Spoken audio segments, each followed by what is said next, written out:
ನಾನು ಮುಖ್ಯಮಂತ್ರಿ ಆದಾಗ 2006ರಲ್ಲಿ ಈ ವಿಷಯ ಗಮನಕ್ಕೆ ಬಂದ ಮೇಲೆ 1 ಇಂಚ್ ಭೂಮಿಯನ್ನು ರಿಜಿಸ್ಟ್ರೇಷನ್ ಆಗಬಾರ್ದು ಅಂತೇಳಿ ಈ ರಿಜಿಸ್ಟ್ರಾರಿಗೆ ನಾನು ಪತ್ರ ಬರೆದು ಸರ್ಕಾರದಿಂದ ಡೈರೆಕ್ಷನ್ ಕೊಟ್ಟು ನಿಲ್ಲಿಸಿದೆ. ಅದಕ್ಕಿಂತ ಮುಂಚೆ ಯಾವ್ಯಾವ ಇಯರ್ನಲ್ಲಿ ಎಷ್ಟೆಷ್ಟು ಎಕರೆ ಸೇಲ್ ಯಾರಿಗೆ ಮಾಡಿದ್ದಾರೆ, ಸರ್ಕಾರದ ಸ್ವಾಮಿಗೆ ಕೊಟ್ಟಿದ್ರೆ ಬೇರೆ, ಕೆಲವು ಕೊಟ್ಟಿದ್ದಾರೆ ಇಸ್ರೋಗೆ ಮಗದೊಂದಕ್ಕೆ, ಅದು ಸರ್ಕಾರದ ವ್ಯಾಪ್ತಿಯಲ್ಲೇ ಇರ್ತಕ್ಕಂಥದ್ದು. ಕೆಲವು ಪ್ರೈವೇಟ್ನವ್ರು ಕೊಂಡ್ಕೊಂಡು ಯಾರು ಇವ್ರಿಗೆ ಕೊಟ್ಟವರು, ಯಾರು ಪರ್ಮಿಷನ್ ಕೊಟ್ಟವರು, ಇದರಲ್ಲಿ ಯಾರ್ಯಾರ ಪಾತ್ರ ಇದೆ. ನಾನು ಹಿಂದೆ ಜಕ್ಕೂರ್ ಪ್ಲಾಂಟೇಶನ್ದು ಹೇಳಿದೆ.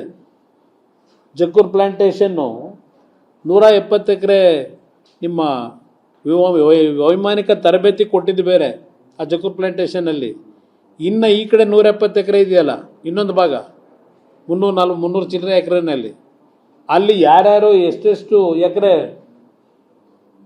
ಭೂಮಿ ಖರೀದಿ ಅಂತ ತೋರಿಸ್ಕೊಂಡು ಡಾಕ್ಯುಮೆಂಟ್ನ ತಿದ್ದಿ ಆ ಜಕ್ಕೂರ್ ಪ್ಲಾಂಟೇಶನ್ನಲ್ಲಿ ಯಾರ್ಯಾರು ಮನೆ ಕಟ್ಕೊಂಡವ್ರೆ, ಯಾರ್ಯಾರಿಗೆ ಸೇರಿದೆ, ಏನು ಬಡವರಿಗೆ ಕೊಟ್ಟಿದ್ದೀರಾ ಅಲ್ಲಿ?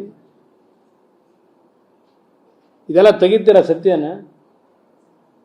ಏನೇನಿದೆ ಅಂತೇಳಿ ಎಲ್ಲ ವಾಪಸ್ ತಗೋತೀರಾ. 173 ಎಕರೆ ಆಯ್ತಪ್ಪ, HMT ಅವರ ಕೈ ಕೆಳಗಿರ್ತಕ್ಕಂಥ ಈಗಿನ ಭೂಮಿ. ಏಕೆಂದ್ರೆ ಅಲ್ಲಿ ಡೆವಲಪ್ ಎಲ್ಲಿದೆ? ಅರಣ್ಯಲ್ಲಿ ಏನಾದರೂ ಫಾರೆಸ್ಟ್ ಇದೆಯಾ? ಅಲ್ಲಿ ಬಿಲ್ಡಿಂಗ್ಗಳಿದ್ದಾವೆ.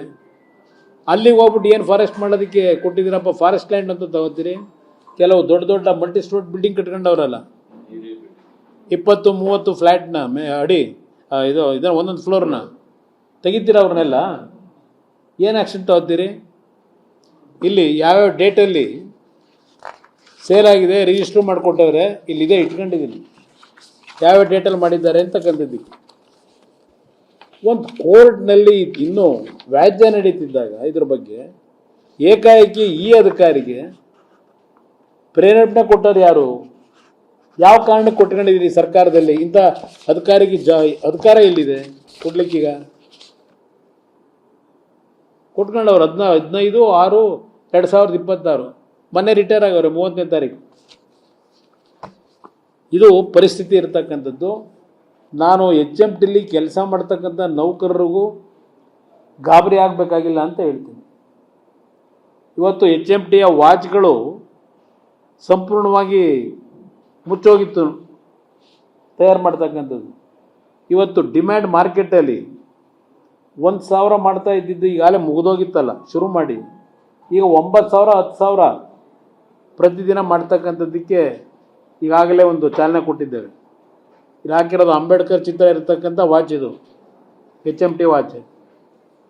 ಇವತ್ತು ಇದಕ್ಕೆ ಎನ್ಕರೇಜ್ಮೆಂಟ್ ಕೊಡಬೇಕು. ನೀವು HMT ವಾಚ್ ಅಷ್ಟೇ ಅಲ್ಲ, ಹಲವಾರು ಮೆಷಿನ್ ಟೂಲ್ಸ್ಗೆ ಇವತ್ತು ರಷ್ಯಾದ ಒಂದು ಕಂಪ್ನಿ ಸಹ ಒಂದು ನಮ್ಮ ಜೊತೆಯಲ್ಲಿ ಕೈ ಜೋಡಿಸ್ತಾ ಇದ್ದಾರೆ ಈಗ, ಅದನ್ನು ಇಂಪ್ರೂವ್ ಮಾಡ್ತಕ್ಕಂಥದ್ದಕ್ಕೆ. ಈ ಪರಿಸ್ಥಿತಿಗಳಲ್ಲಿ ಈ ರೀತಿ ನೀವು ಕೇಂದ್ರ ಸರ್ಕಾರದಿಂದ ಒಪ್ಪಿಗೆ ಪಡೀತಕ್ಕಂಥದ್ದಕ್ಕೆ ಆಲ್ಮೋಸ್ಟ್ ಆಲ್ ಒಂದು ಲೆವೆಲ್ಗೆ ಇವತ್ತು ತಂದುಬಿಟ್ಟಿದ್ದೇವೆ. ಈಗ ನೀವು ಮಧ್ಯದಲ್ಲಿ ಈ ರೀತಿ ದೆಹಲಿ ಮಟ್ಟಿಗೆ ಕಳಿಸಿದ್ರೆ ನೀವು ಕಾರ್ಖಾನೆಗಳು ಉಳಿಸ್ತೀರಾ? ನೀವು ಕಾರ್ಖಾನೆಗಳು ಉಳಿಸ್ಲಿಕ್ಕೆ ಸಾಧ್ಯವೇ ನಿಮ್ಮ ಕೈನಲ್ಲಿ? ಇವತ್ತು ಯಾವ್ಯಾವ ರಾಜ್ಯದಲ್ಲಿ ಯಾವ ರೀತಿಯಲ್ಲಿ ಪ್ರೋತ್ಸಾಹ ಕೊಡ್ತಾ ಇದ್ದಾರೆ. ನಮ್ಮಲ್ಲಿ ಏನಾಗಿದೆ, ಒಂದು ದೇಶಕ್ಕೆ ಮೊದಲನೇ ಸ್ಥಾನದಲ್ಲಿ ಇದ್ದಂಥವ್ರು ನಾವು ಹಲವಾರು ಈ ಒಂದು ಕೈಗಾರಿಕೆಗಳನ್ನ ಬೆಳೆಸ್ತಕ್ಕಂಥದ್ರಲ್ಲಿ. ಇವತ್ತು ನೀವು ಮಾಡ್ತಾ ಇರ್ತಕ್ಕಂಥದ್ದು ಏನಿಲ್ಲಿ? ಯಾವ ಫಾರೆಸ್ಟ್? ಈಗ ಮೊನ್ನೆ 15 ಲಕ್ಷ ಗಿಡ ನೆಟ್ಟವರಲ್ವೇ, ಹೋಗೇನಾದ್ರು ನೋಡಿದ್ದೀರಾ?